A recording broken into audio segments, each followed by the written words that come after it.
Hello and welcome to हाले हलचल। मैं हूं यासिर कैफी और आप देख रहे हैं हमारी खास पेशकश मुद्दे की बात आपके साथ। आज का जो हमारा विषय है उस पे हमारे साथ जो खास मेहमान हैं वो कांग्रेस पार्टी की तरफ से आज हमारे साथ हैं वरिष्ठ पत्रकार श्री दिनेश अग्रवाल जी, जो कांग्रेस का पक्ष रखेंगे। भारतीय जनता पार्टी की ओर से श्री राजेंद्र त्रिपाठी जी हैं, जो अधिवक्ता हैं, और साथ ही साथ समाजवादी पार्टी की तरफ से राशिद खान साहब हैं, जो जिला अध्यक्ष हैं समाजवादी पार्टी के। आज का हमारा मुद्दा है पंचायती राज चुनाव आखिर निरस्त क्यों हुए, इसकी वजह क्या है, किसको इससे परेशानी हुई, किसको तकलीफ हुई और किसको फायदा पहुंचा और किसको नुकसान। सबसे पहले अग्रवाल साहब आपसे जानना चाहूंगा, 2019 लोकसभा चुनाव से ठीक पहले 27% आरक्षण की बात कही कमलनाथ सरकार ने और उसे लागू किया, लेकिन वो लोकसभा चुनाव के बाद ठंडे बस्ते पे चला गया और अचानक से ये जिन जो है पंचायती राज चुनाव के वक्त प्रकट हुआ और कहा चुनाव निरस्त किए जाते हैं। आखिर किसकी गलती और किसकी जवाबदेही? पहले तो राज्य निर्वाचन आयोग इस बात पर ध्यान दे कि विधानसभा में जो पहले कानून पास हो चुके हैं उनके अनुसार हमें आगे के निर्वाचन प्रक्रिया को संचालित करना है, लेकिन दबाव में ये निर्वाचन आयोग जब काम करने लगे तो कई अव्यवस्थाएं सामने खड़ी हो जाती हैं। शिवराज सिंह जी की सरकार ने उस 14 वाली बात को भूल करके अध्यादेश को किनारे कर अपना एक नया अध्यादेश सामने रखा, जो बहुमत से पास भी नहीं हो चुका, फिर निरस्त हो गया। उसके आधार पर इन्होंने चुनाव कराने के लिए मन बनाया और 3 चरणों में कार्यक्रम घोषित करके निर्वाचन आयोग आगे भी बढ़ने लगा। तब कांग्रेस कोर्ट की शरण में गई, कोर्ट ने ध्यान दिया। जब सुप्रीम कोर्ट राज्य सरकार को इतनी कड़ी भाषा में निर्देशित कर रहा है कि आप कानूनी प्रक्रिया से चुनाव करवाइए, अगर नहीं कराएंगे तो हम कभी भी चुनाव रद्द कर देंगे, और इतनी वार्निंग दी उसने कि आप आग से मत खेलिए, महाराष्ट्र को भी आप देख लीजिए। लेकिन वाह, इसके पहले इनके कानूनविद कहाँ गए थे, इनके विचारक कहाँ गए थे? निर्वाचन आयोग ने पहले ही कानूनी दांव पेच पे क्यों नहीं विचार किया? इन गलतियों का खामियाजा आज वो कांग्रेस पे अगर फोड़ रहे हैं, हर आदमी जानता है कि गलती किसकी थी और लोचा कहाँ हुआ और ठीकरा कहाँ फोड़ा जा रहा है। राजेंद्र साहब, आपका पक्ष जानना चाहूंगा कि क्या इसे ये सरकार की गलती मानी जाए, और इनका आरोप है कि सरकार जो है सभी आयोगों पर भारी पड़ चुकी है इस समय। सबसे पहले मैं नववर्ष की हार्दिक शुभकामनाएं देता हूं और खासतौर से आपके चैनल ने हमें आमंत्रित किया। अब दूसरा हम विषय पर आते हैं। निश्चित रूप से जो आपका पहला प्रश्न था कि कांग्रेस की सरकार में माननीय मुख्यमंत्री कमलनाथ जी ने 27% आरक्षण का अध्यादेश पारित किया। उस समय जब माननीय उच्च न्यायालय ने उस पर 27% आरक्षण पर स्टे लगाया, तो माननीय मुख्यमंत्री जी ने जिन्हें महाधिवक्ता नियुक्त किया था उन्हें उस विषय को ले जाकर के वहां रखना चाहिए, सर्वोच्च न्यायालय में अपना पक्ष रखना चाहिए कि ये 27% आरक्षण हमारे लिए किन किन बिंदुओं पर हितकर है और किन किन बिंदुओं पर हितकर नहीं है। ऐसा नहीं किया गया, फर्स्ट बात। दूसरी बात, चूंकि हमने एक बात भाई ने जो कही वो सरासर गलत कही कि हमने अध्यादेश पारित किया लेकिन वो लागू नहीं हुआ और बहुमत से पास नहीं हुआ। बहुमत से पास हुआ अध्यादेश।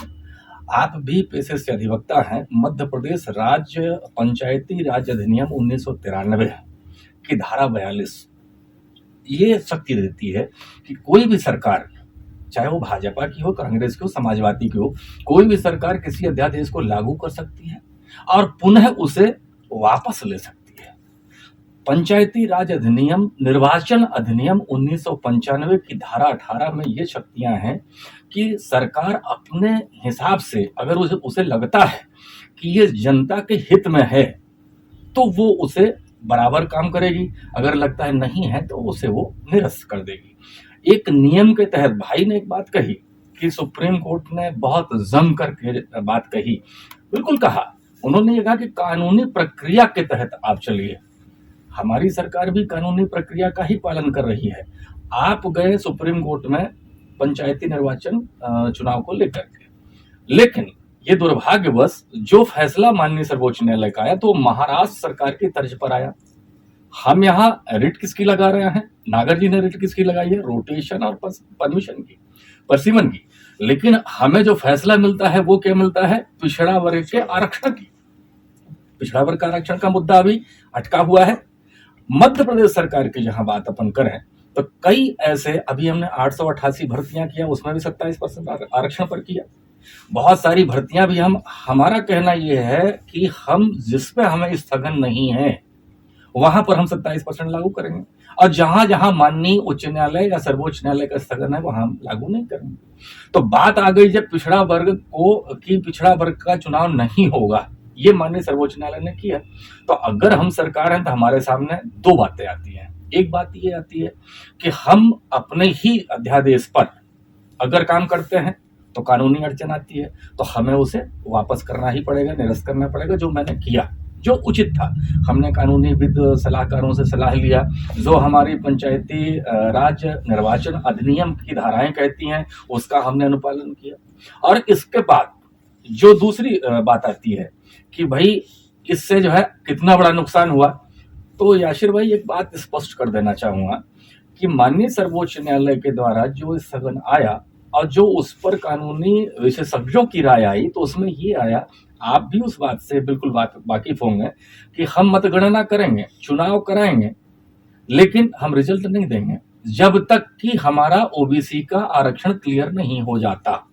स्पष्ट बात आई। तो जब तक हमारा ओबीसी का आरक्षण का मुद्दा क्लियर नहीं होता, तो मतलब हम अगर सरपंच बन भी गए हैं या हमारा परिणाम जो है तो घोषित ही नहीं होना है, तो हमारे सरपंच बनने या न बनने से तो कोई वो है नहीं। तो बात यह है कि इसको तो सुप्रीम कोर्ट ने ये भी कहा ना कि जो ओबीसी की सीट है उसे सामान्य वर्ग में गिनी जाएगी, आरक्षण का लाभ ही नहीं मिल रहा था ओबीसी को। इस बात का याशिर भाई पहले ही मैं उत्तर दे चुका हूं कि ये महाराष्ट्र सरकार की तर्ज पर फैसला माननीय सर्वोच्च न्यायालय ने किया है। राशिद खान साहब, आपसे जानना चाहूंगा, आप कितने सहमत हैं? भारतीय जनता पार्टी एकदम अपने आप को क्लीन स्विफ्ट मारते हुए, जबकि जो मामला है वो न्यायालय में विचाराधीन था, फैसला आया नहीं था, 27% जो आरक्षण दिया गया था वो सुप्रीम कोर्ट का जो पूर्व नियम था कि 50% से अधिक सीमा नहीं होनी चाहिए, जिसके वजह से 27% के बाद से ये 63% हो रहा था। ये भारतीय जनता पार्टी भी जानती थी, कांग्रेस भी जानती थी, और ये जानती थी कि ऐसा होना है, कानूनी बिन पे यहाँ पे ये मामला फंसेगा। उसके बावजूद चुनाव की घोषणा होती है। गरीब गांव वाले लोगों से, जिनका ख्वाब है कि वो सरपंच बने, पंच बने, उनका पैसा खर्च होता है, वो अपना फॉर्म भरते हैं, शपथ पत्र बनवाते हैं। ठीक है, आपने जो जमानत राशि वो वापस करने का ऐलान किया है, लेकिन जो उनके और खर्चे हैं उसका जिम्मेदार कौन? भारतीय जनता पार्टी की जो सरकार है, चाहे केंद्र की हो चाहे प्रदेश की, ये नशे में एकदम चूर हो चुकी है। ये सुप्रीम कोर्ट की गाइडलाइन को भी ध्यान से नहीं देखते कि सुप्रीम कोर्ट क्या बोल रहा देश का, ये जो निर्वाचन आयोग क्या बोल रहा, ये अपने मन से इस देश के अंदर चुनाव का संचालन करवाना चाह रहे थे। अभी दिनेश भैया ने बताया, सुप्रीम कोर्ट जोर से बोला कि जब तक 27% आरक्षण नहीं दिया जाएगा पिछड़े वर्ग का, तब तक चुनाव नहीं होंगे। इस कारण ये इनकी सरकार बैकफिट में चली गई, चुनाव वापस लेना पड़ा। ये एक तरह से जो लोग प्रत्याशी थे, जो तैयारी किए थे बेचारे, उनके साथ एक तरीके का धोखा भी हो गया। ये एक बात जरूर आती है, मैं अग्रवाल साहब का मत जरूर जानना चाहूंगा कि कांग्रेस पार्टी अक्सर कहती है कि जो पैराग्राफ हम तय करते हैं पहले भारतीय जनता पार्टी उसकी खिलाफत करती है और बात को उसी पैरामीटर को फॉलो करती है। जी अग्रवाल साहब। नहीं, अभी हमारे मित्र अच्छे हैं, पंडित जी ने अभी चुनावी चालीसा का पाठ किया, लेकिन मैं उनका ध्यान इस तरफ आकर्षित करना चाहता हूं कि आरक्षण और सुप्रीम कोर्ट के मुद्दे को छोड़ भी दें तो हम पूछना चाहेंगे, भारतीय जनता पार्टी ने क्या सर्वे कराया था? वार्डों का पॉपुलेशन की थी, वोटर लिस्ट कंप्लीट की थी, वार्डों का परिसीमन किया था? कुछ नहीं किया था। ये तो बता रहे हैं, अब कर रहे हैं ना। अब कर रहे हैं, पहले अधिसूचना किस बात की जारी कर दिए थे? ये लोग दोनों बातों में गर्व महसूस करते हैं। जैसे केंद्र सरकार ने किसानों के हित में कानून बनाया और किसानों के हित में वापस ले लिया, इन्होंने पंचायती राज अधिनियम के तहत अध्यादेश लागू किया और उसी के हित में वापस ले लिया। ये दोनों हाथ में लड्डू रखते। तो वही तुम कह रहे हैं कि दोनों हाथ में लड्डू रखे और अपने आप को क्लीन स्वेप कहते हैं कि हम तो एकदम साफ सुथरे हैं, हम कानून के मातहत हैं। और लेकिन जब पहले वही चीज विचाराधीन रहती है माननीय न्यायालय में, और एक ये भी आरोप है कांग्रेस पार्टी का कि जब विचाराधीन थी और शिवराज सिंह वापस मुख्यमंत्री बने तो उसकी पैरवी सही ढंग से क्यों नहीं की? क्योंकि आरक्षण गलत तरीके से, साहब इतना नहीं, 27% आरक्षण होगा तो सुप्रीम कोर्ट के वायलेंस होगा, तो इसको ऐसा कर दिया जाए। आखिर क्यों नहीं रखा पक्ष? उस समय आदमी नहीं थे इनके पास। याशिर भाई, सबसे पहले तो हम राशिद भाई के प्रश्न का उत्तर देना चाहेंगे कि राशिद राशिद भाई सुप्रीम कोर्ट ने कहीं भी 27% आरक्षण के मुद्दे पर जो है कोई भी ऐसा डिसीजन नहीं दिया है।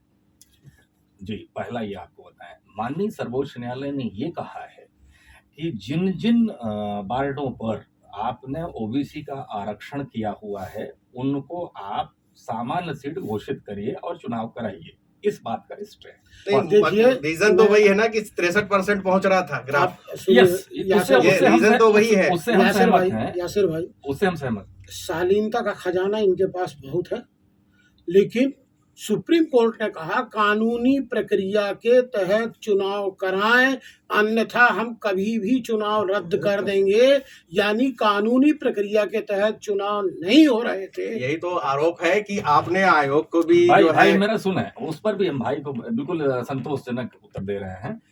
बिल्कुल सही है कि कानूनी प्रक्रिया के तहत आप चुनाव कराएं, नहीं तो मैं चुनाव कभी भी रद्द कर सकता हूं। न्यायपालिका सर्वोपरि है, न्यायपालिका संवैधानिक कानूनी अधिकार से सर्वशक्तिमान है, वो सर्वोच्च न्यायालय है।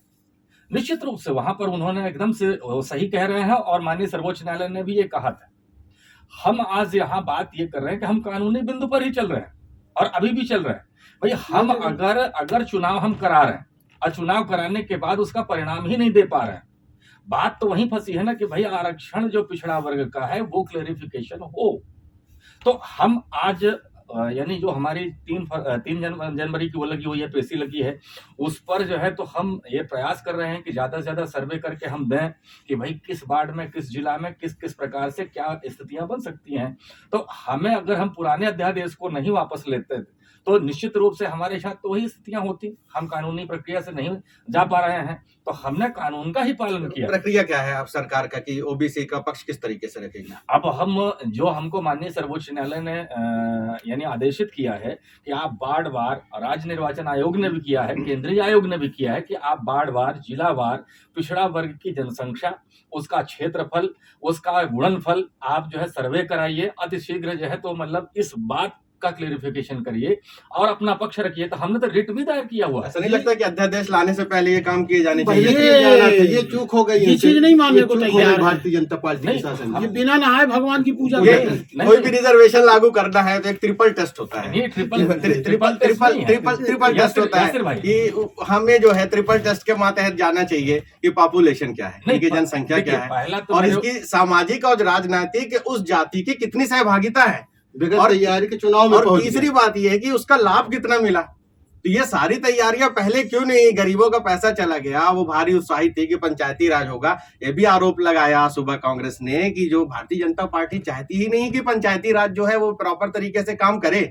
और मैं ये कहता हूँ कि कांग्रेस पार्टी नहीं चाह रही है। कांग्रेस Very पार्टी good, अगर ये चाहती, अगर कांग्रेस सोते, पार्टी जागते, चाहती उठते, तो मतलब बैठते। सुप्रीम कोर्ट में जाकर के और रिट लगाने की जरूरत क्या थी? अच्छा चुनाव भैया, हम आप करा तो रहे सो थे। रहे थे, सुप्रीम कोर्ट तो जाग रहा था। कांग्रेस को उसने निर्देशित किया क्या?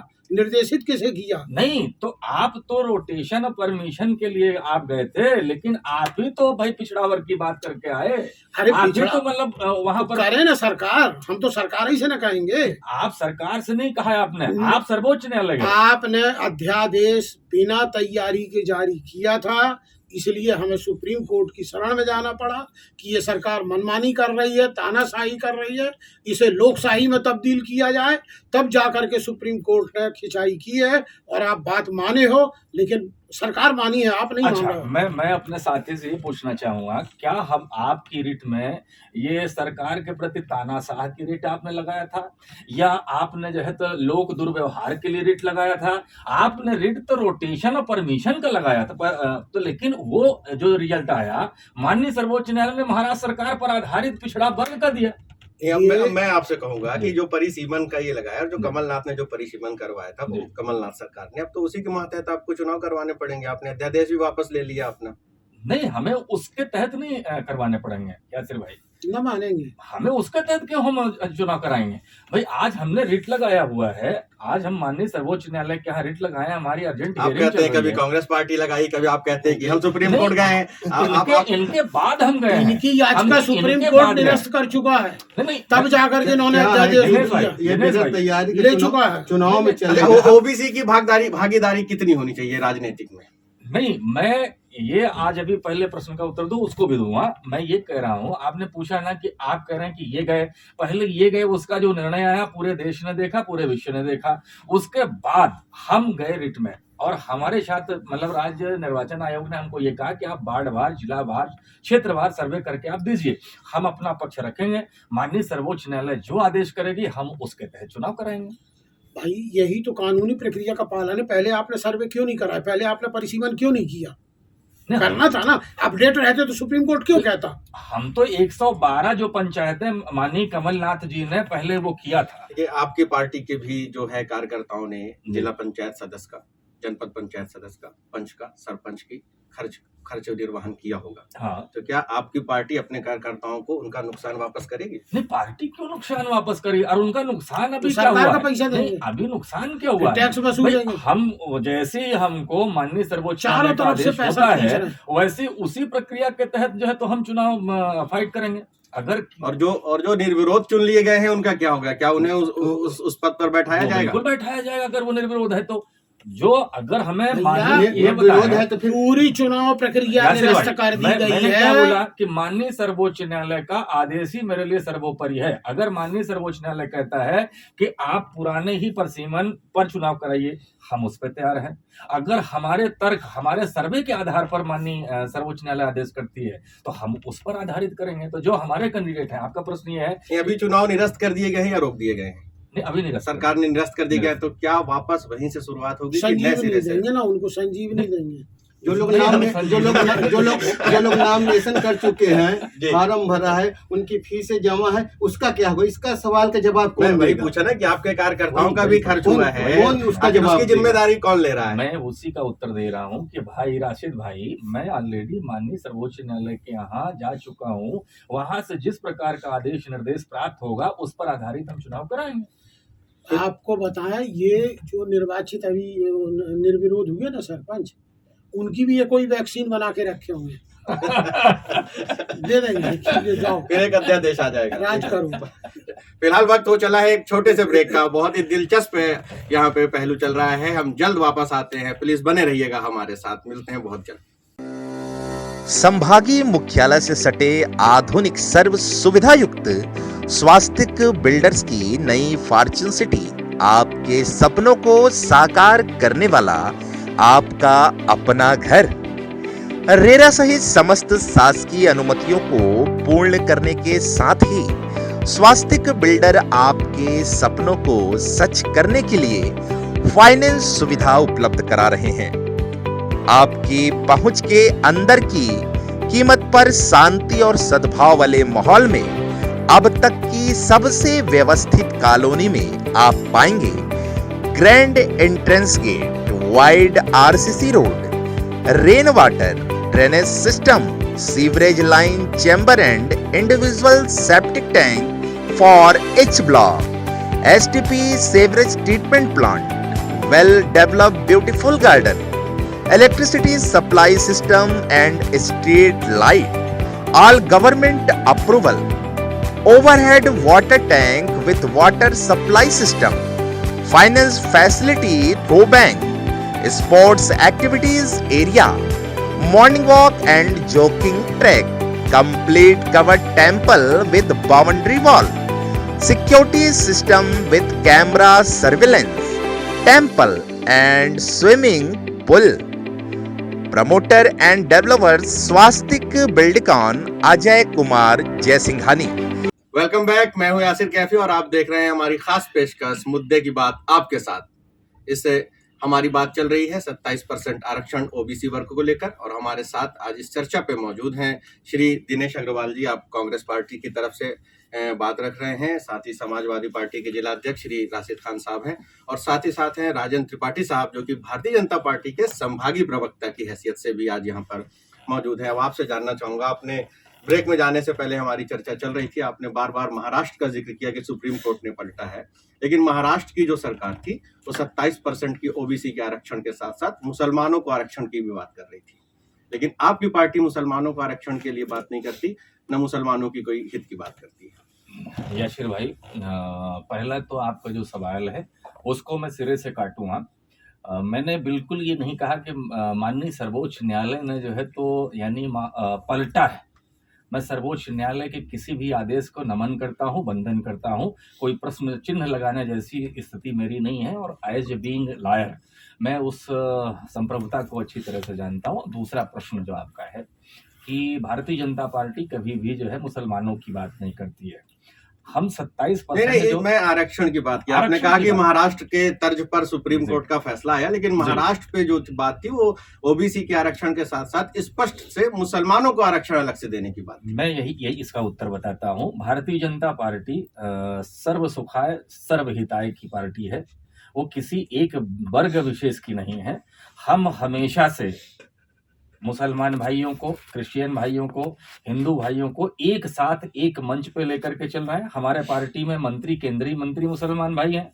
जहां तक 27% आरक्षण पिछड़ा वर्ग की बात है, तो जो मुस्लिम भाई पिछड़ा वर्ग में आते हैं वो भी उसमें समाहित हैं। मुस्लिम में बहुत सारे जनरल कास्ट में भी हैं, बहुत सारे पिछड़ा वर्ग में हैं और कुछ मुस्लिम जो है तो अन्य उसमें भी आते हैं, ऐसी मुझे जानकारी है। तो जो जनरल कैटेगरी में है वो निश्चित रूप से उसका लाभ नहीं पाएंगे, लेकिन जो पिछड़ा वर्ग है मुस्लिम भाई, तो वो 27% में ही ऑलरेडी हैं। कोई वर्ग स्पेसिफिकेशन नहीं हुआ है कि मतलब पिछड़ा वर्ग 27% केवल फला व्यक्ति या जाति पाएगा। जो भी उसमें अर्हता रखता है और पिछड़ा वर्ग है वो सब 27% में है। एग्री करते हैं रफीक खान साहब? भारतीय जनता पार्टी की कथनी और करनी दोनों में हमेशा अंतर रहा। पूरा देश जानता है कि मुसलमानों के लिए भारतीय जनता पार्टी की क्या नीति है और भारतीय जनता पार्टी किस तरीके से मुसलमानों के सामने पेश आती है। इसीलिए आज देखते हैं उत्तर प्रदेश में चुनाव है। उत्तर प्रदेश का चुनाव इस देश के भविष्य को तय करने वाला है। उत्तर प्रदेश के अंदर इत्र नगरी कन्नौज, वहाँ पे अभी छापा पड़े। भारतीय जनता पार्टी की सरकार उत्तर प्रदेश में भी है और केंद्र में भी है। और एक इत्र व्यवसायी थे, समाजवादी पार्टी जो एमएलसी है, उन्हें समाजवादी इत्र बनाया था। छापा मारने का प्लान उसके घर में था। दोनों एक मोहल्ला में रहते हैं, एक पी से पुष्पराज जैन, एक पीयूष जैन। तो भारतीय जो इंडिकेटर किया गया था कि जो समाजवादी पार्टी का है, पीयूष जैन के घर में छापा, पुष्पराज जैन के यहाँ छापा मारना है, लेकिन वो धोखे से ये पहुंच गए पीयूष जैन के यहाँ। और पीयूष जैन के यहाँ कितना माल निकला कि उसकी गिनती नहीं हो पाई अभी तक। और वो किसका कार्य करता है पूरा देश, पूरी दुनिया देख रही है। इनकी कथनी और करनी में यही अंतर था। राशिद भाई, एक मिनट। राशिद भाई, आंकड़ों पर बात करिए। अगर यहाँ बैठे हैं आप डिबेट करने, तो आप जिलाध्यक्ष हैं समाजवादी पार्टी के, आप आंकड़ों पर बात करिए। आपने कहा कि हमारे कथनी और करनी में अंतर है। बिल्कुल अंतर। आप ये बताएं, हमारे किस योजना का लाभ मुस्लिम वर्ग को नहीं मिलता है? क्या प्रधानमंत्री आवास योजना का लाभ नहीं मिलता? क्या जो है पेंशन योजना का नहीं मिलता? जो हक था मुसलमानों का, बोला जो समाजवादी पार्टी की सरकार हो, कांग्रेस की हो, आप इधर देखिए, आपने जब बोला तो हम शांत रहे, आपको हमारी बात सुननी पड़ेगी। लेकिन भारतीय जनता नहीं, पार्टी गलत बात, वो मौका नहीं मिलता। यहाँ भी जिले के अंदर देख लीजिए, बहुत सारे कार्यकर्ता हैं, आप इस तरह से जो हवाबाजी बात न करिए। अग्रवाल साहब, आपसे जानना चाहूंगा, आपने दोनों का पक्ष सुना, क्या आप बात कर समझते हैं कि समाजवादी पार्टी कहती है वो मुसलमानों की नहीं है, भारतीय जनता पार्टी कहना है कि कांग्रेस मुसलमानों की नहीं है, असदुद्दीन ओवैसी का कहना है कांग्रेस मुसलमानों की नहीं है? आखिर ये ओबीसी के बाद ये थोड़ा सा मुस्लिम रुख ले लिया है अपने आरक्षण का मुद्दा, क्या इस पे आपके क्या विचार है? मेरे एक विचार से आप सहमत होंगे, जो भूखा होगा वो रोएगा। अगर उसे आप खिला देते वो क्यों रोता? तो अगर कोई वर्ग ये कह रहा है कि हमें इसका लाभ नहीं मिल रहा है, हमको यहाँ पे सम्मान नहीं मिल रहा है, हमारी यहाँ पूछ परख नहीं हो रही है, तो कहीं वो उपेक्षा का दंश बर्दाश्त कर रहा होगा। तो हमारी ऐसी योजना से क्या फायदा निकल रहा है कि वो उस तक नहीं पहुंच रही? तो कहीं ना कहीं खामी हमारे अंदर है, क्रियान्वयन के अंदर है, हमारे आदेशों में है, निर्देशों में है, उनको सुधारा जाए ना। यही तो मांग। मुसलमानों को समाहित किया जाना चाहिए, पर्याप्त लाभ मिलता तो यासिर भाई, यहाँ पे देखिए, अभी निगम मंडल के अध्यक्षों की भारतीय जनता पार्टी ने घोषणा की। वक्फ बोर्ड का अध्यक्ष अभी तक नहीं बना मध्य प्रदेश के अंदर, मदरसा बोर्ड का अध्यक्ष अभी तक नहीं बना, अल्पसंख्यक आयोग का अध्यक्ष अभी तक, बाकी सब योजना क्या काम कर रहे इसमें? जी त्रिपाठी जी, बताएं। अब अभी आपने कहा कि हम पूरा सम्मान देते हैं वर्ग विशेष को, अब इनका साफ सीधा आपका प्रश्न है, दोनों भाई विषय से हट करके और जवाब दे रहे हैं। आपका प्रश्न जो था ये था कि 27% आरक्षण में भारतीय जनता पार्टी मुसलमानों का नाम नहीं ले रही है। आपका प्रश्न ये था। हमारे भाई साहब जो माननीय दिनेश अग्रवाल जी हैं, उनका कहना है कि जो भूखा है वो मतलब जो है तो रोएगा। तो भैया पहले प्रश्न का उत्तर तो आप दो। मैं तो ये कह रहा हूं कि मैं तो बराबर जो है मुसलमानों को हर तरह से आरक्षण से लेकर और सारी योजनाओं तक में जो है समाहित किया हूं और गले से गले कंधा से कंधा लगा करके मैं चल रहा हूं। आप अगर कोई भूखा है, आप विपक्ष के हैं, तो उस भूखे की लिस्ट ला करके हमको दीजिए ना, बताइए ना प्रमाणक कि हाँ भाई ये आदमी को आपने नहीं दिया। आप तो केवल हवा में उड़ रहे हैं। भाई ने हमारे कह दिया वो अगर मैं हवा में उड़ता, हमारा शासन भी चला, 70 साल राज किया, ये चीजें तब क्यों नहीं आई? तब कहाँ रिकॉर्ड आपके गए थे? कौन सी सूची आपने देखी थी? आपके सामने, आप ही के समाज में अगर पक्षपात होगा वो गलत होगा।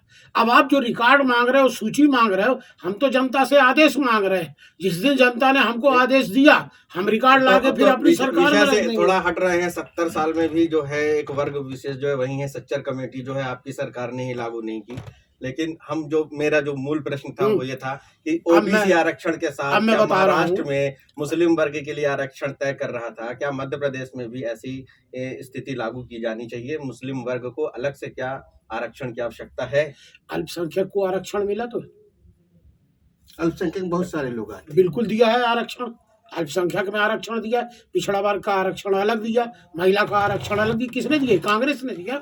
अरे अभी भी विषय पे बताओ, तो उस पर अमल कर रहे हैं। विषय पर बताओ। 27% आरक्षण में भाई का आरोप है कि भाई हम कह रहे हैं कि भारतीय जनता पार्टी उन सभी मुसलमानों को जो है तो उसमें लाभ दे रही है जो पिछड़ा वर्ग में आते हैं।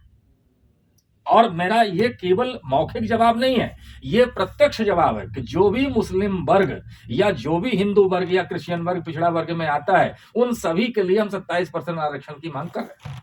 करिए ना, तो हमारा तो यही विषय है। नहीं, हम तो ऑलरेडी अल्पसंख्यक को पिछड़ा वर्ग में और अल्पसंख्यक वर्ग में दोनों में आरक्षण विभाजित कर चुके हैं। तो इसका मतलब, और उसके तहत निर्वाचित समितियों में हमारे लोग आए। इसका मतलब फिर यही है कि कांग्रेस पार्टी नहीं चाहती है कि 27% आरक्षण मुसलमानों को मिले। नहीं चाहते तो आपकी ये होने वाली प्रक्रिया को रोकते क्यों?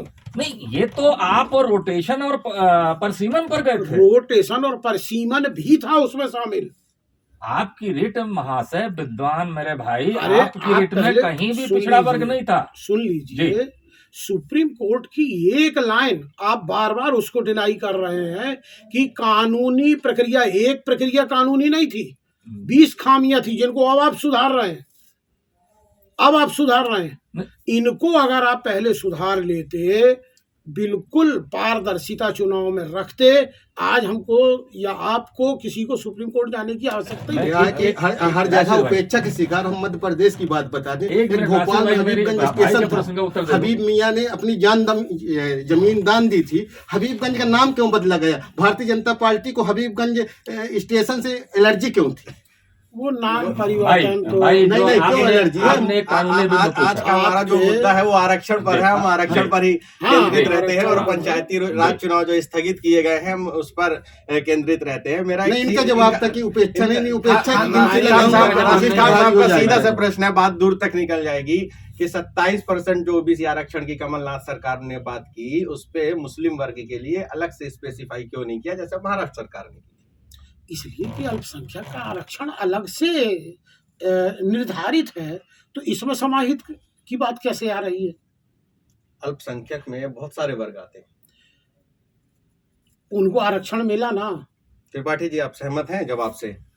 मैं पहले तो भाई के एक प्रश्न का उत्तर देना चाहता हूं। भाई ने कहा कि आप कानूनी प्रक्रिया का पालन नहीं किए। मैं भाई को और आप तीनों यहाँ जो बैठे हैं सबको याद दिलाना चाहूंगा कि कोई भी निर्वाचन कराना वो निर्वाचन आयोग का काम होता है, वो सरकार का नहीं होता है। वो कानूनी प्रक्रिया का पालन निर्वाचन आयोग ने किया या नहीं किया या क्या हुआ, संभागीय मुख्यालय से सटे आधुनिक सर्व सुविधा युक्त स्वास्तिक बिल्डर्स की नई फॉर्च्यून सिटी आपके सपनों को साकार करने वाला आपका अपना घर। रेरा सहित समस्त शासकीय अनुमतियों को पूर्ण करने के साथ ही स्वास्तिक बिल्डर आपके सपनों को सच करने के लिए फाइनेंस सुविधा उपलब्ध करा रहे हैं। आपकी पहुंच के अंदर की कीमत पर शांति और सद्भाव वाले माहौल में अब तक की सबसे व्यवस्थित कॉलोनी में आप पाएंगे grand entrance gate, wide RCC road, rain water, drainage system, sewerage line, chamber and individual septic tank for each block, STP sewerage treatment plant, well developed beautiful garden, electricity supply system and street light, all government approval, overhead water tank with water supply system, finance facility through bank, sports activities area, morning walk and jogging track, complete covered temple with boundary wall, security system with camera surveillance, temple and swimming pool. Promoter and developer Swastik Buildcon Ajay Kumar Jaisinghani. इसका जवाब वो दे सकते हैं। बताइए। हमने तो आप बताइए, अपने अब इसका क्या जवाब है? अध्यादेश के तहत हमने जो है तो पहले चुनाव को बताया कि भाई हम तैयार हैं। निर्वाचन आयोग ने जो है तो अपना कार्यक्रम तय किया। आखिर भारतीय जनता पार्टी ऐसे अध्यादेश लाती क्यों है कि उसे वापस लेना पड़ जाए? यही तो आरोप है इनका। सरकार से हटके निर्वाचन आयोग कैसे चला गया भाई? मैं उसका जवाब आपको पहले भी दे चुका हूं। मैं जो बात आपने पूछी है, भाई ने कहा है कि आप कानूनी प्रक्रिया का रत्ती मात्र वो नहीं किए, तो मैं बताना चाहता हूं कि सरकार चुनाव नहीं कराती है, चुनाव आयोग कराता है। तो चुनाव आयोग ने अपनी कानूनी प्रक्रिया का निर्वहन किया और आज भी करता है, हर जगह करता है। क्या कांग्रेस पार्टी जब थी तो क्या कांग्रेस पार्टी चुनाव कराती थी? सरकार से बिना परामर्श किए निर्णय ले लिया निर्वाचन आयोग ने। मेरे भाई आप बहुत सीनियर हैं। चुनाव आयोग को सरकार केवल ये बताती है कि फला चुनाव कराने के लिए मैं तैयार हूं, मैं सहमत हूं, बाकी सारी प्रक्रिया चुनाव आयोग की होती है। यानी हम उसको नहीं बताते हैं कि नहीं हम ये हम कर रहे हैं, यहाँ हम ऐसा करेंगे, हम फलाने तिथि को मतदान कराएंगे, ये हम नहीं कहते, सरकार नहीं कहती है। यानी वो चुनाव आयोग का काम है। गलतियां सरकार से ही हुई। सरकार ने ये कहा है, गलतियां नहीं, सरकार ने ये कहा कि हम पंचायती राज चुनाव कराने जब तैयारी नहीं थी तो सरकार कैसे चली गई निर्वाचन आयोग के पास में? नहीं तो वो तो आप गए ना भाई, ना आपने परिसीमन कराया, ना आपने अभी सर्वे कराया, ना आपने मतदाता सूची कंप्लीट की और निर्वाचन आयोग से हमारी मतदाता सूची कंप्लीट थी, सारी चीजें कंप्लीट थी। वो तो अब हो रही है, 16 तारीख को फाइनल उसका प्रकाशन है। नहीं भाई ऐसा नहीं है, आपके ही उसमें अगर कांग्रेस पार्टी नहीं जाती, मामला पिछड़ा वर्ग का नहीं आता, माननीय सर्वोच्च न्यायालय पिछड़ा वर्ग के लिए ऐसा नहीं सही करते क्यों जाते? सही नहीं हो रहा था तब तो गए थे। तो आज आप क्यों नहीं मानते हैं कि आप पिछड़ा वर्ग के हित ऐसी नहीं है? यही तो क्यों नहीं है तो क्यों जाते हम? आप भी तो गए थे रिट में सुप्रीम कोर्ट के। अरे आप भी तो गए थे सुप्रीम कोर्ट। हम तो आपके बाद तब जा रहे हैं जब आपने जो है पिछड़ा वर्ग के हितों की बात नहीं रखी, तो हम जा रहे हैं कि भाई हम अपने तरीके से माना ना सुप्रीम कोर्ट ने कि आप गलत थे, तब ना कहा कि भाई आप कानूनी प्रक्रिया से चलिए। मैंने पहले भी निवेदन किया, अभी फिर से कर रहा हूं कि माननीय सर्वोच्च न्यायालय के लिए अच्छा और बुरा मैं नहीं कह सकता हूं। पाटिल साहब मैं फिर से अच्छा और बुरा नहीं दखल करना चाहूंगा। मेरी एक छोटा सा प्रश्न है कि इस पे अब केंद्र सरकार भी अपना पक्ष रखने जा रही है। हाँ। मामला था मध्य प्रदेश का और सर्वोच्च न्यायालय में दोनों पक्ष गए। केंद्र सरकार का इसमें आना इस बात को दर्शाता है कि 27% जो आरक्षण ओबीसी वर्ग को लेके जो राष्ट्रीय मुद्दा बनने वाला है। देखिए यहाँ पर बात 27% आरक्षण का मुद्दा तो है, निश्चित रूप से है, पिछड़ा वर्ग का है, लेकिन केंद्र सरकार चूंकि हमारी जो है तो मुख्य सरकार है, देश की जो है तो प्रधान सरकार है, तो निश्चित रूप से उसकी दखलंदाजी नीतिगत आवश्यक है। और ये तो निर्णय जो है माननीय सर्वोच्च न्यायालय के लेना है, चूंकि सर्वोच्च न्यायालय कहना है कि 50% से ऊपर का आरक्षण हम नहीं करेंगे, हम नहीं मानेंगे।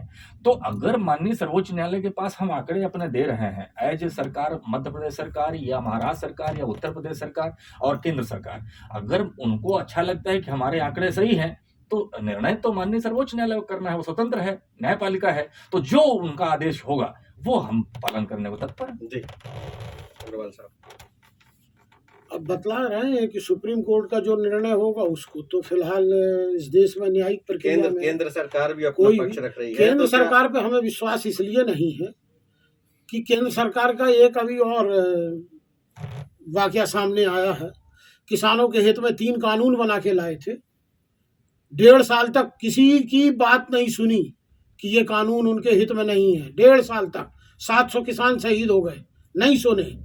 अंत में फिर उनको माफी मांगते हुए वापस ले रहे हैं 3 कानून और कह रहे हैं कि हम किसानों के हित में ये वापस ले रहे हैं।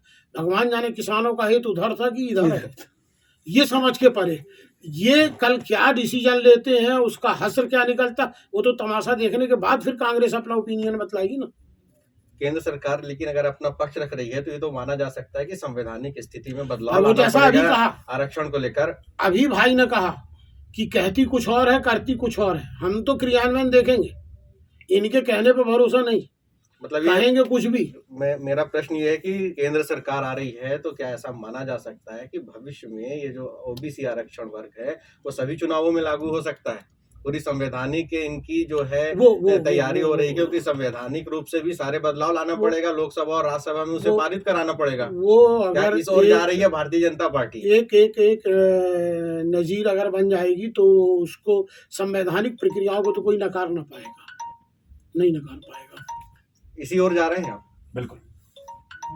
खान साहब आप अपनी कुछ क्या है बात कि जो 27% आरक्षण की बात आपने की, भारतीय जनता पार्टी चाहती है कि उसके वोट जो अब क्या है कि समान व्यापारी वर्ग के कुछ कट रहे हैं, है ना, तो 27% आरक्षण का डमरू बजा के उसको अपने तरफ करना चाहती है। ये इनकी मंशा हो सकती है। कोई भी इनका जितना भी खेल होता है सिर्फ वोट बैंक का लाभ तो लेकिन मिलेगा, वो लगी है, लेकिन ऐसा नहीं।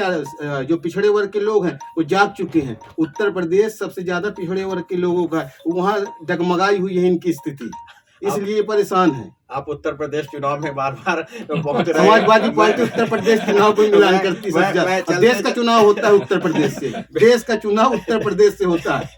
केंद्र को जो रास्ता जाता है उत्तर प्रदेश पार्टी की ओर से, और इस समय समाजवादी जो है वो उत्तर प्रदेश पे केंद्रित फोकस की हुई है, इसलिए आप बार बार उत्तर प्रदेश चुनाव पर चले जाते हैं। मैं आपसे जानना चाहूंगा कि क्या वाकई में ओबीसी आरक्षण जो एक नया मुद्दा है, सभी चुनावों में ओबीसी को आरक्षण मिलना चाहिए? मैं आपसे एक लाइन, सबको मिलना चाहिए और उसमें सबकी भागीदारी होना चाहिए, बराबर हिस्सेदारी रहना चाहिए। बिल्कुल, हमारी तो लड़ाई ही है। हम 27% आरक्षण ओबीसी के लिए, जो हमारे पिछड़ा वर्ग भाई हैं उनके लिए हम करते हैं। निश्चित रूप से जो अल्पसंख्यक वर्ग है, जो हमारा अनुसूचित जाति है, जनजाति है, और हमारे सामान्य वर्ग के भी लोग जो हैं उनको भी, जो अति गरीबी रेखा में है, 10% का आरक्षण उनको भी हमारी सरकार ने दिया है। हम निश्चित रूप से इस बात के लिए तत्पर हैं कि हमारे सभी भाई, सभी वर्ग उसका लाभ पाएं। अब बाकी सर्वोच्च न्यायालय के नीतिगत निर्णय जो भी होंगे वो सभी भारतवासी को मान्य करने होंगे, हम भी मान्य करेंगे और उसको सहृदयता से स्वीकार करेंगे। जी अग्रवाल साहब, कांग्रेस तो इस पर ये धर्म पर शुरू से चली है। आरक्षण का मापदंड क्या होना चाहिए? मापदंड हाँ, आज परिस्थितियां थोड़ा भिन्न हो गई हैं। आज आवश्यकता महसूस होने लगी है कि अगर हमें आरक्षण लंबा चलाना है, आगे और खींचना है, तो इसका आर्थिक आधार होना चाहिए। आरक्षण मिलना चाहिए। कई लोग बेचारे पिछड़े हैं, गरीब हैं, जिनको आज तक लाभ नहीं मिला, लोग वंचित हो जाते हैं, इसलिए आरक्षण जरूरी है उनका जीवन स्तर उठाने के लिए। आरक्षण का नया मापदंड तय किया जाना चाहिए। आर्थिक आधार ही उसका जो है मुख्य वो होना चाहिए। और निश्चित रूप से जो हमारे पिछड़े लोग हैं, जो दलित हैं, जो समाज से, विकास से काफ़ी दूर हैं, उनको इसका लाभ मिलना चाहिए। और जो भी आगे 10-20 साल तक अगर हमारी स्थितियां अच्छी हो जाती हैं तब तक चलाया जाना चाहिए। एक बात पे आप सभी जो है आपने सहमति दिखाई कि आर्थिक आधार पे जो है रिजर्वेशन सभी को मिलना चाहिए, नया मापदंड। एक और मेरा विचार है कि जो चुनाव होने जा रहे हैं, खासकर सरपंचों के चुनाव होने जा रहे हैं, यहाँ योग्यता का मापदंड तय किया जाना चाहिए, क्योंकि सरपंचों को वित्तीय अधिकार दिए जाते हैं और अभी तक की जो चुनावी प्रक्रिया में और पंचायती प्रणाली में देखा गया है, भोले भाले लोग और अशिक्षित लोग जो सरपंच बन जाते हैं, कोई दूसरा उनका फ़ायदा उठाता है और धारा 40 के तहत कुर्बानी में ये लोग आगे कर दिए जाते हैं। तो योग्यता का आधार कम से कम इसमें लाया जाना चाहिए, मेरी व्यक्तिगत राय है। जी त्रिपाठी साहब, आप वकील भी हैं, माननीय न्यायालय में बहुत से ऐसे मामले पहुंच रहे हैं कि सरपंच जो है वो पढ़ा लिखा नहीं होता और सेक्रेटरी है, सचिव है, उपाध्यक्ष है, वो सिर्फ उससे अंगूठा लगवा लेता है। तो क्या आप इन बन की बात से इत्तेफाक रखते हैं कि एटलीस्ट जो सरपंच हो गांव का वो 12वीं पास होना चाहिए? बिल्कुल। हुआ क्या कि जो पंचायती राज अधिनियम बना 1993 में, तो एक भौगोलिक स्थिति और सामाजिक स्थितियों को देख करके बनाया गया।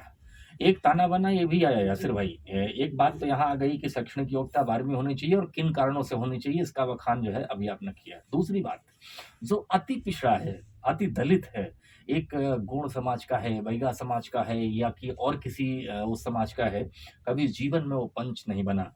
तो सरकार जब उस समय अध्यादेश बनाई और जब पंचायती राज अधिनियम बना, तो उस बात को भी ध्यान में रखा गया कि अगर हम 12वीं ही पास कर देंगे और किसी गांव में 12वीं पास व्यक्ति ही नहीं है, बैगा, और बैगा को सरपंच बनाना है, तो उसकी क्राइटेरिया इस प्रकार की जाए। किंतु अब धीरे धीरे ये हो रहा है कि हर गांव में, चाहे वो बैगा समाज का हो या मुस्लिम समाज का हो या कोल समाज का हो, वो व्यक्ति 10वीं 12वीं में आ रहा है या आ रही है। तो निश्चित रूप से एक इसका सर्वेक्षण कराया जा करके, और जिस प्रकार से ग्राम पंचायत का शिक्षा का स्तर है, उस आधार पर उसका आरक्षण किया जाना चाहिए। इससे मैं सहमत हूँ। साहब आप भी कुछ कहना मेरा चाहेंगे? कहना था, आपने बोला पढ़े लिखे लोग है ना, शिक्षित, क्या है कि हर जगह हमने देखा कि कोर्ट में केस पहुंचते, FIR लॉन्च होती, सरपंच बेचारा अनपढ़ रहता है, फंस जाता है ना। ये इसलिए व्यवस्था ऐसी बनाई जाए, उनकी योग्यता के आधार पे योग्यता गाइडलाइन तय कर दी जाए कि ये सरपंच इस क्राइटेरिया का रहेगा, है ना, तो उसका लाभ जिससे उसको मिल सके, वहाँ के क्षेत्र की जनता को मिल सके। ये नहीं कि सरपंच का बेचारे को उपाध्यक्ष, सचिव, कई जगह अध्यक्ष और पंच मिलके सरपंच को बैठा के अपना काम करते रहते, लास्ट में सरपंच बेचारा फंस जाता है, उसके खिलाफ FIR लॉन्च, कई मामले न्यायालय में पेंडिंग पड़े हैं। इस पर ध्यान देना चाहिए, सरकार को विचार करना चाहिए ये व्यवस्था को कैसे बनाना है। तो हम तो ऐसे ही उम्मीद कर सकते हैं कि आप सभी अपने अपने पार्टी लेवल पर और अपनी जो भी जनप्रतिनिधि चुने गए हैं उनके मातहत जाकर आपको ये बातें रखवानी चाहिए कि बिल्कुल, सारे बिल्कुल। चुनाव में जो है एक शैक्षणिक योग्यता लागू कर दी जाए। बिल्कुल। और ऐसा हम उम्मीद करते हैं कि आने वाले समय में ये शुरुआत आज ये शहडोल जिले से होगी। कोशिश ये रहेगी कि हम अपनी व्यक्तिगत राय को पार्टी की राय में राय तब्दील करा सकें। जी जी, वही मेरा बिल्कुल। कहना है। लेकिन याशिर भाई, वो भी विषय आवश्यक है। जिस गांव में अगर शिक्षित व्यक्ति ही नहीं होगा और नहीं मिलेगा उस वर्ग का, तो क्या बगल वाले से लाके सरपंच थोड़ी नहीं, बनाएंगे? आप भी बताएं ना, अगर हमने ये नहीं तय नहीं किया तो अशिक्षित ही रह जाएंगे। आगे सरपंच बनने के लिए तो शिक्षा Yes, ग्रहण करेगा कि yes. मुझे तो मैंने मुझे कहा है, सरपंच तो बनना है तो मैं एक शिक्षा ग्रहण करूँ। अनिवार्य- लेकिन अगर हम इसी पे उलझे रहे कि यहाँ पढ़ा लिखा नहीं है तो शिक्षा की ओर आकर्षित क्यों होगा? उसे अगर घर बैठे सारी चीजें मिल जाए। अनिवार्यता जो है ना, आज बहुत कुछ ऑनलाइन भुगतान वो सरपंच भी सीख गए हैं जिनसे पहले नहीं बनता था। जी। तो जब अनिवार्यता हो जाती है तो आदमी फिर उधर प्रयास करता है। तो अब ठीक है, संख्या और साक्षरता का प्रतिशत इनमें बहुत तब्दीली आई है, इसलिए ये विचार बिल्कुल। सामने आ रहा है। बिल्कुल। आप सभी ने अपना कीमती वक्त दिया, आपका बहुत बहुत शुक्रिया। थोड़ी सी तीखी बहस के साथ बहुत ही खूबसूरत अंदाज में ये आज की ये हमारी परिचर्चा समाप्त हुई है। फिर हाजिर होंगे एक नए मुद्दे के साथ। अगर आपके पास कोई मुद्दा है तो आप हमें संपर्क कर अपने मुद्दे बता सकते हैं। हम आपके मुद्दे आपके जनप्रतिनिधि तक जरूर पहुंचाएंगे। फिलहाल इजाजत दीजिए, गुड बाय। और चलते चलते एक बात और कहूंगा कि अगर आपने हमारे चैनल हाले हलचल को अभी तक सब्सक्राइब नहीं किया तो आप सब्सक्राइब जरूर कर लें। अपने क्षेत्र व आसपास की खबरों के साथ हमसे जुड़ने के लिए आप हमें 8818814739 एवं 7223978461 पर कॉल या व्हाट्सएप पर मैसेज कर सकते हैं। YouTube पर हमें देखने के लिए फिलहाल हाल हलचल को सब्सक्राइब करने के साथ वीडियो को लाइक करें और कमेंट्स बॉक्स में अपनी राय जरूर दें। हमें आपके सुझाव व आपसे मिलने वाली खबरों का इंतजार रहेगा।